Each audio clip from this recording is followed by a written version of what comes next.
Ah, comme j'aime ce générique, on a l'impression qu'on va voir débarquer Indiana Jones. Et non, ce n'est pas Indiana Jones, c'est Stéphane Berthomé au micro pour le podcastologue d'une dizaine de minutes pour vous parler et vous commenter l'actualité du podcasting de la semaine.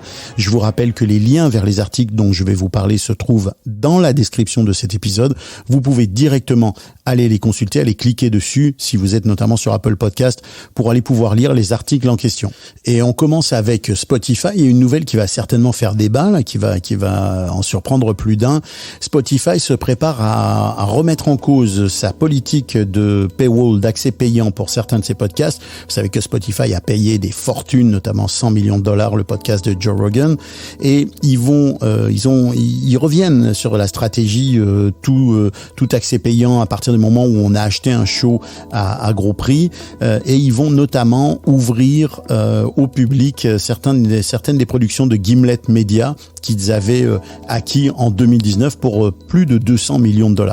Alors ça, c'est un changement de stratégie important. Dans le même temps, le directeur de la production des livres audio de Spotify a quitté l'entreprise. Il y était depuis un bon moment, depuis 2019. Donc ça bouge beaucoup chez Spotify, surtout si on tient compte du fait que, comme vous le savez, ils ont mis fin à certains des podcasts emblématiques qu'ils avaient programmés. Et puis, il y a tous ces changements au sein de la plateforme en tant que telle, au sein de la plateforme de diffusion à la fois musique et podcast. Alors là, Spotify apporte des nouvelles fonctionnalités, le Smart Shuffle qui permet d'avoir des recommandations personnalisées dans les playlists, un onglet de recherche qui est censé être plus efficace désormais, la recommandation d'un podcast à l'issue de l'écoute d'un autre podcast en fonction de vos goûts, donc toutes sortes de fonctionnalités qui ont l'air quand même assez prometteuse. Ça bouge beaucoup chez Spotify.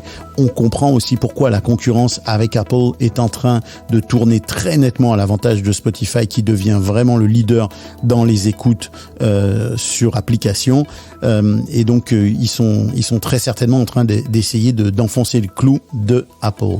Alors dans un autre registre, mais on s'éloigne pas tant que ça, les fondateurs de Podigee, P-O-D-I-G-E-E, une plateforme de podcasting, ont récemment publié un article qui s'appelle Who Killed the Podcast Star? Reality Check, dans lequel ils examinent l'impact des podcasts vidéo annoncés par Spotify. Vous savez que Spotify a annoncé que on allait pouvoir mettre de la vidéo sur les podcasts. Alors eux, ils ont une vision très très critique de cette opération-là, cette proposition-là de la part de Spotify, puisqu'ils soutiennent, et je partage très largement cet avis, que le podcast est un média audio, qui est un média de mobilité, qui est un média qui n'est pas fait pour rester le nez collé à son téléphone. D'ailleurs, on est très très nombreux à écouter des podcasts avec des écouteurs qui sont connectés au téléphone en ayant laissé traîner le téléphone quelque part, que le podcast est un outil de mobilité et qu'il est aussi en réaction à une saturation de l'univers vidéo, de l'univers de l'image, et donc ce ne serait pas, d'après cet article de Podigee, une bonne idée que de vouloir réassembler l'image et l'audio. Pour eux, c'est vraiment aller contre le sens de l'histoire et contre le sens de ce qui est aujourd'hui l'audio et le podcast. Alors, dans un tout autre domaine et dans un tout autre genre, se tient exactement cette semaine le NAB Show de Las Vegas, qui est une sorte de grand-messe des technologies de l'image, du son, des médias et maintenant, bien entendu, du podcast. Et au cours de ce NAB Show, la compagnie Rode a fait une annonce assez impressionnante. Alors là, on est vraiment devant une vague de nouveaux produits. Rode, donc l'entreprise australienne bien connue qui fait des micros de grande qualité, qui fait la Rodecaster, qui n'est plus à présenter aujourd'hui.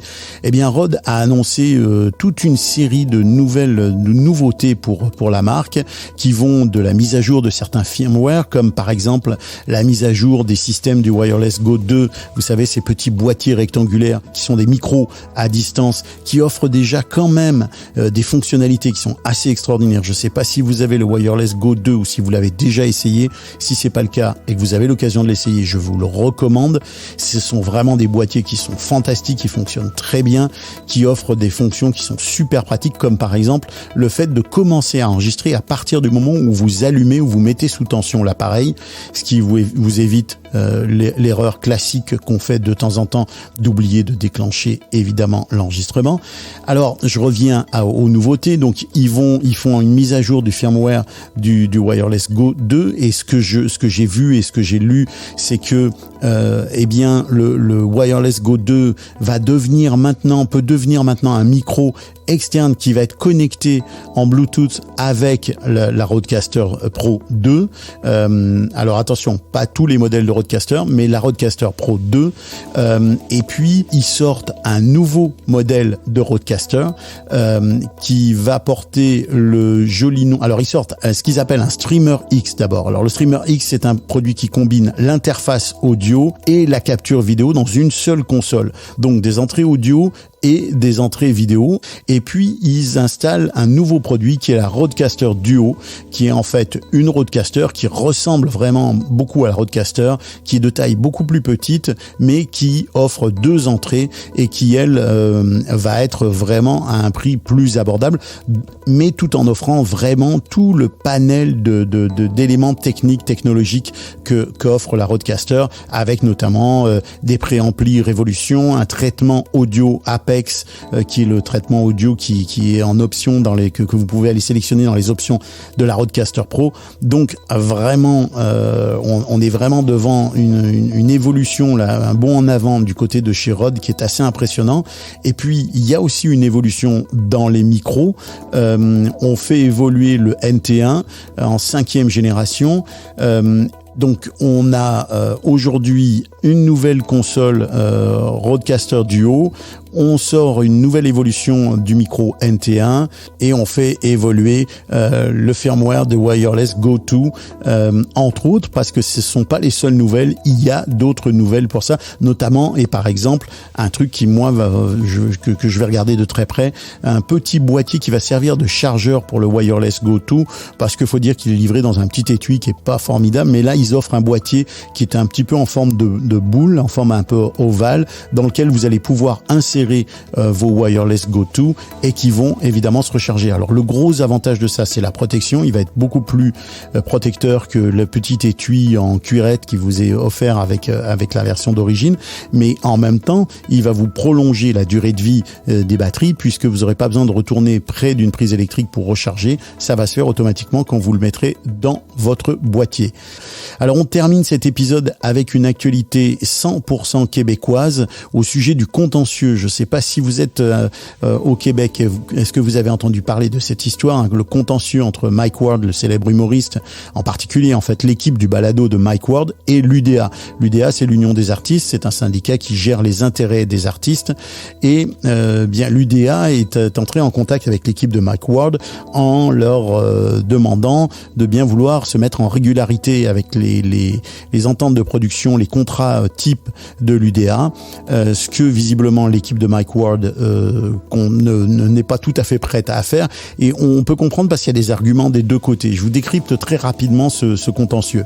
Donc, contrairement d'ailleurs à ce qui a été dit dans certains médias, Mike Ward paye ses intervenants, paye ses invités. C'est simplement la façon dont il les paye, c'est-à-dire qu'il les paye au forfait. Il paye un montant qui d'ailleurs est d'après ce que j'ai pu voir est assez confortable, mais il ne les paye pas selon les règles de l'UDA qui prévoit par exemple une rétrocession dans certains délais sur des droits, et qui aussi prévoit un contrat UDA et le versement d'une cote à l'UDA.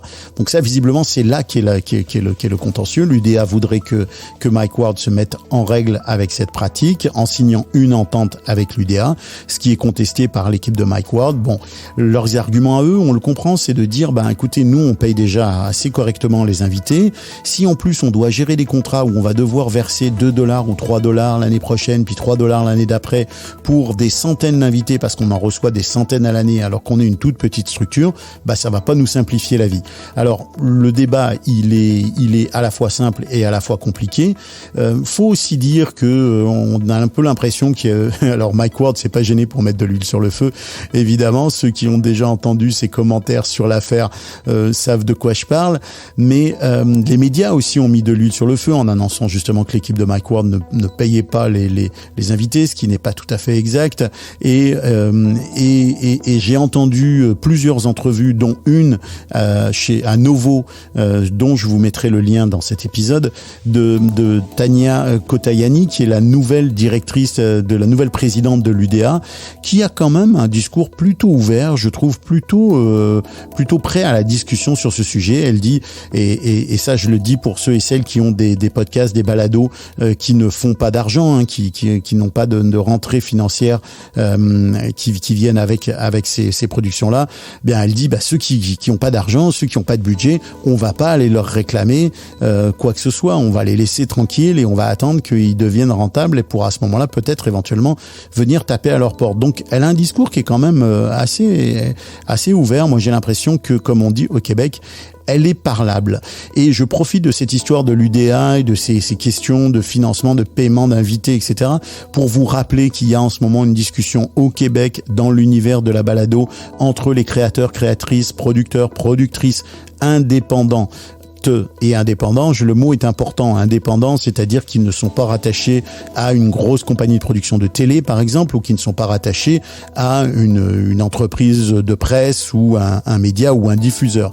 Eh bien, on est en train de discuter entre nous et j'appelle ceux et celles qui veulent venir nous rejoindre à venir discuter et rejoindre la discussion parce que justement, on voudrait se regrouper, faire un regroupement pour pouvoir présenter une position, une vision de l'univers du balado, pas uniquement dans ces discussions avec l'UDA, mais avec d'autres instances qui sont importantes pour qu'on puisse avoir non seulement une vision qui touche tout le monde, qui concerne tout le monde, que tout le monde puisse donner son avis, mais aussi être un peu plus représentatif que d'être consulté ici ou là à la pièce par telle ou telle institution selon les besoins, selon les envies et selon les contacts des uns et des autres.